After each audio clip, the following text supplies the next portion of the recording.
Hey, hello. This is Councilman Chris Harsh. I represent Ward 13 in Cleveland City Council. You might know that, you might not. Before I get started, let me just say that if you pay the extra charge to get the anti-glare film on your glasses, don't. It doesn't work. So I'm going to take these off so you don't have to stare at this. But I do need to talk about the maps. Um, I hate to do it because it's such a can of worms, but I need to address a few things going on with the public concern about the new redistricting process. I basically want to mention three things. First off, there is a problem with having too many cooks in the kitchen when it comes to drawing ward maps.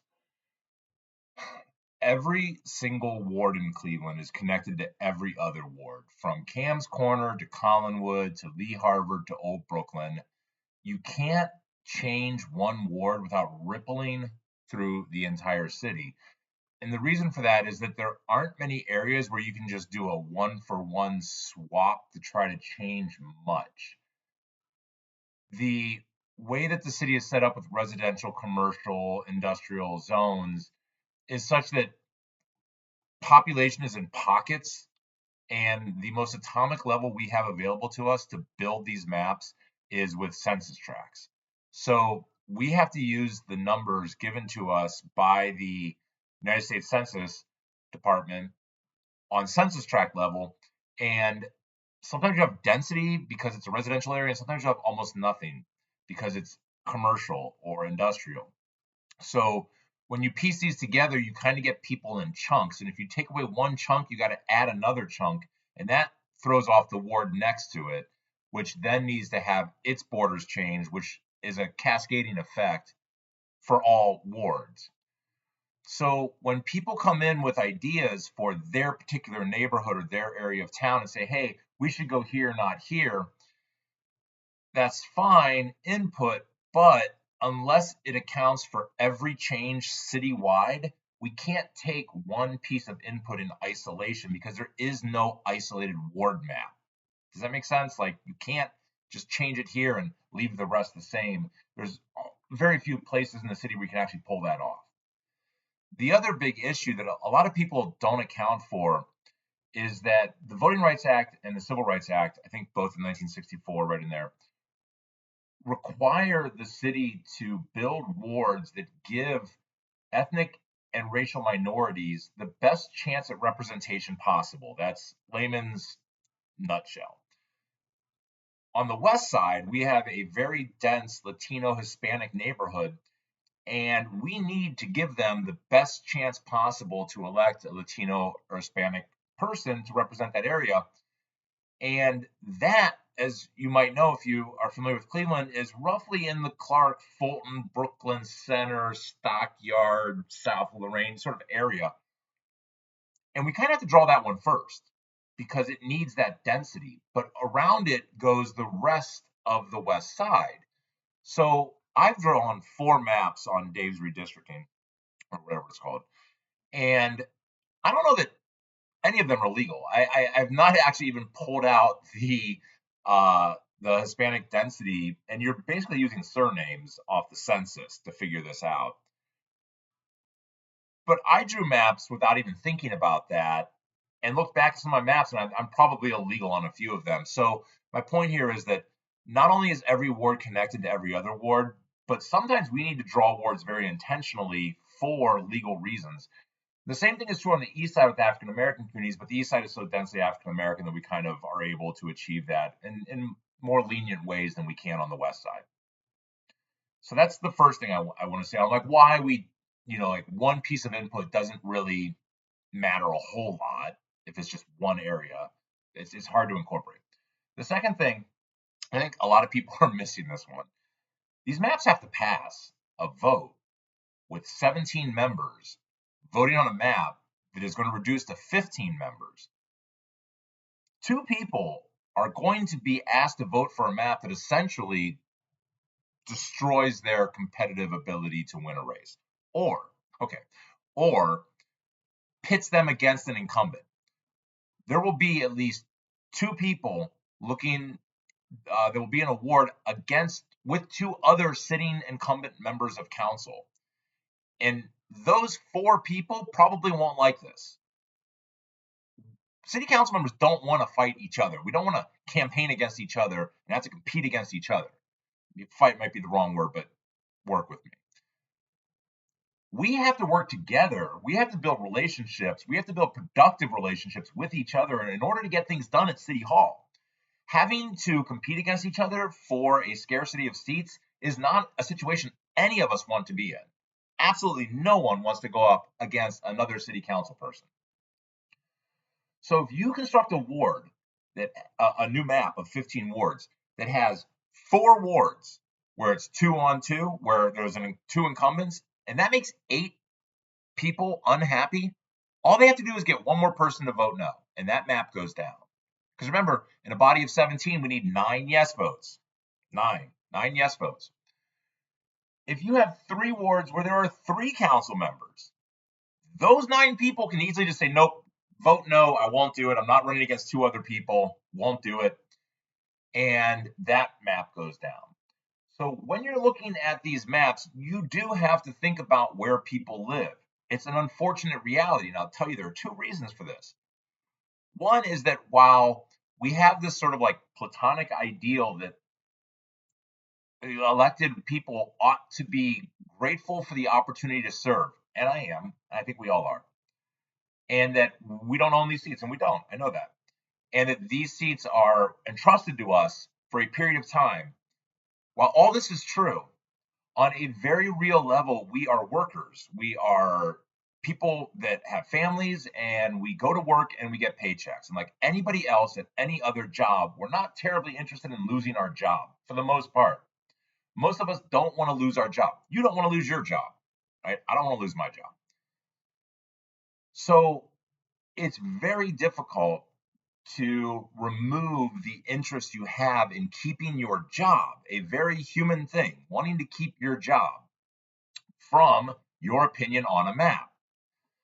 Now, we obviously have the advantage where this year, like the last time we did this, a council member is stepping down. In this case, Jenny Spencer has announced that she's not running to keep her Ward 15. But very few people live up there.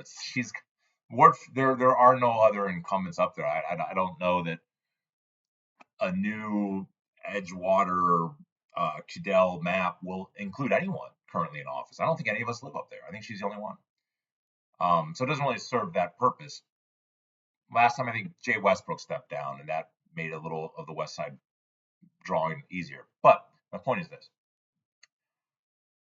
without easy wards to eliminate, you're going to create wards where council members have to face off against council members if they both want to keep a seat. And if you do that too much, the simple, normal interest in keeping your job is going to cause that map to fail. I'm sorry, fail a vote in city council. Which brings me to subpoint A. We should not be doing this. Everybody knows we should not be doing this. Ohio just had a whole referendum on gerrymandering, right? And Cleveland Cleveland voted to support the anti-gerrymandering effort. We passed it by like 60-some%. But it was the voters of Cleveland in 2008 that passed a charter initiative that creates the process we're going through right now. We are doing the only thing, we, city council, the objective we, are doing the only thing we're allowed to do according to law, which is draw the map ourselves. Now, if we don't, the mayor does it. And guess what's not going to happen as well? You're not going to get a majority of city council members to pass a map drawn by the mayor's people. That's not going to happen either. It might make for some interesting headlines, but it's not going to be reality. So we're going through this ugly, unfortunate process because the people of Cleveland in 2008 passed a charter amendment that forces us to do it this way. So that brings me to my third point, which is this whole process is set up for failure. This whole process is not good. It's not right. It should not be the way we do it, but it is absolutely impossible to do this without making a number of people upset. At least the 2 people that are losing their seats, right? Or the 2 people that are going to be forced into awkward situations, they're going to be upset. Don't be shocked, right? There's going to be dozens, hundreds, or thousands of people upset about where their new ward lines are, because you can't change these things without bothering people. It's just impossible. There's going to be people upset. And so we create this whole negative news cycle, right?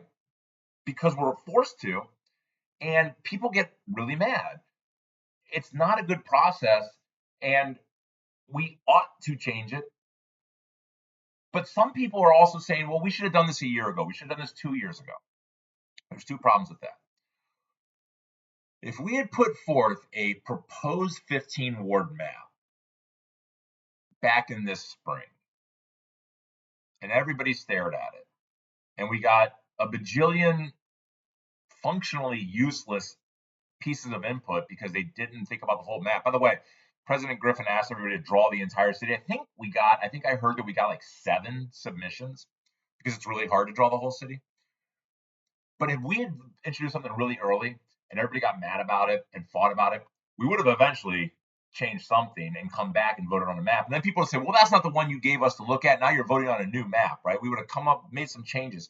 There is no way to give public input and then vote on a map that doesn't upset people. And if we even settled on a map this summer, we'd spend a whole year and a half with a essentially lame duck section of our ward. So the map that I looked at gave me new spots and took away old spots. And if I knew that that was my new map for a year and a half, I might have different opinions about the people in the section of the ward that I would no longer represent. I wouldn't, but other people might. And we would be accused of it whether we did or didn't. If a new map came out tomorrow and said, this is the ward map, for the next year, everybody's going to be saying, we don't care about the part that we don't represent anymore or won't be trying to represent. So it's sort of like a catch-22, right? We can do it this way and make people mad. We can do it this way and make people mad, or we can do it this way and make people mad. But what I'm saying is, no matter how we do it, people are going to get mad. There was one other thing I was going to say about adopting maps, and maybe it'll come back to me. But what we ought to do when this whole thing is settled, when we've got the 15 wards figured out, and we have a campaign next year, and we seat new members in 2026, a 15-member body, is we ought to come up with a way to straighten out the lines, square off any bizarreness, and in that process, grandfather in the existing 15 members of council to their existing 15 wards. And then start moving forward on future elections with the whole thing about you got to live there or not live there. By the way, you do not have to live in your ward in order to run for it the first time. And if you win, you don't have to move into it. But if you live in your ward, you move out, you lose it. Very bizarre, very bizarre. We could straighten all that out in 2026 and do away with this process that leads to nothing but hurt feelings and angry people. And by the way, the amount of time that's gone into this from council members is an absolute waste. I guarantee you it's hundreds of hours that we could be doing other things. And the people of Cleveland are not being served better by us because of this process. They're actually getting less time and less attention because we're spending time on this instead of the issues that you care about more. So I think those are my essential issues that I wanted to raise. Don't expect happiness out of this process. This process cannot lead to a happy city. So we're going to get to it. We're going to get maps out there. There's going to be an election next year. I'm sure it'll be raucous in some parts of town. But we can try to fix this later. Until then, let this be a lesson to all of us that having city council members draw maps is not a good idea. As a matter of fact, changing maps every 10 years is not a good idea. There's just no reason for us. The stability that we lose in our neighborhoods from having to go through this, instead of people just saying, oh, I live here, I'm in this ward number, my council person is this, I can go to bed tonight and wake up tomorrow and it's going to be the same. We lose that stability. That stability can actually, I think, lead to greater turnout over time, voter participation. Mike Plensik will tell you that the current map was drawn to shatter East Side neighborhoods, and we've seen a decrease in voter turnout in those areas in part because of that. So we can fix this, but we can't do it this year. Hopefully we can do it in 2026. And I hope that some of that is somewhat illuminating for some of you. All right. Go Browns in Cleveland.